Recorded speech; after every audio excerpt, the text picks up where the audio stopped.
శివలింగానికి మొత్తం 5 ముఖాలుంటాయి. అందులో 4 ముఖాలు 4 దిక్కులను చూస్తుంటే 5వ ముఖం ఊర్ధముఖమై అంటే పైకి ఆకాశం వైపు చూస్తూ ఉంటుంది. 5 ముఖాలకి 5 పేర్లున్నాయి. ఈ 5 ముఖాల నుండే సృష్టి, స్థితి, లయ, తిరోధానము, అనుగ్రహము ఇవ్వబడుతూ ఉన్నాయి. అన్ని ముఖాలు పూజనీయమైనవే. అందుకే శివాలయంలో ఏ దిక్కున కూర్చొనైనా పూజ చేయవచ్చు అని అంటారు. మనం తప్పకుండా శివాలయంలో ఏ దిక్కు వైపు వెళితే ఆ శివలింగం పేరుని మనసులో స్మరించుకోవాలి.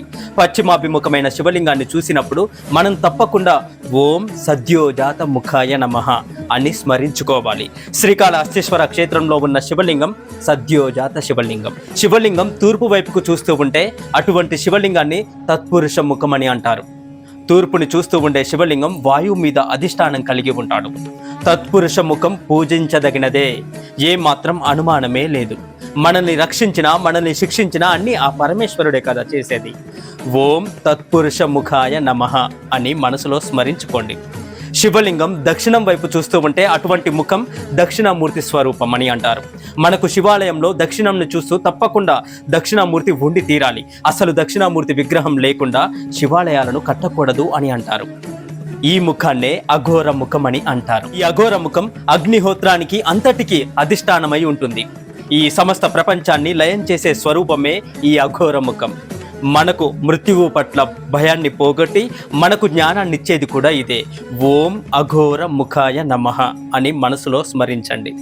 ఉత్తరం వైపు చూసే ముఖాన్ని వామదేవ ముఖం అని అంటారు. వామదేవ ఓం వామదేవ ముఖాయ నమః అని స్మరించుకోవాలి. వామదేవ ముఖం అంటే ఏమిటి అనేది మనకు శివపురాణంలో స్పష్టంగా చెప్పబడింది. యథార్థానికి అదే విష్ణు స్వరూపం. అందుకే విష్ణువు శివుడు ఒకరే అని అంటారు. 2 లేనే లేవు. శివపురాణంలో రాస్తే ఎలా నమ్మాలి అని ఎవరికైనా సందేహం ఉంటే ఒకటి గమనించండి. శివపురాణాన్ని రాసింది వేదవ్యాస భగవానుడు. వ్యాసుడే శ్రీ మహావిష్ణువు, శ్రీ మహావిష్ణువే వ్యాస భగవానుడు. వ్యాసాయ విష్ణు రూపాయ వ్యాస రూపాయ విష్ణవే నమో వై బ్రహ్మ విదయే వాసిష్ఠాయ నమో నమః. ఉన్న పరమాత్మ ఒక్కరే, 2 లేనే లేదు. చాలా మంది వేరుగా చూస్తూ పొరపాటు పడుతుంటారు. ఇక చివరి ముఖం శివలింగం పైన అంటే ఆకాశం వైపు చూస్తూ ఉండే ముఖం. ఈ ముఖాన్ని ఈశాన ముఖం అని అంటారు. మనం శివలింగం పైన చూసి ఓం ఈశాన ముఖాయ నమః అని మనసులో స్మరించుకోవాలి.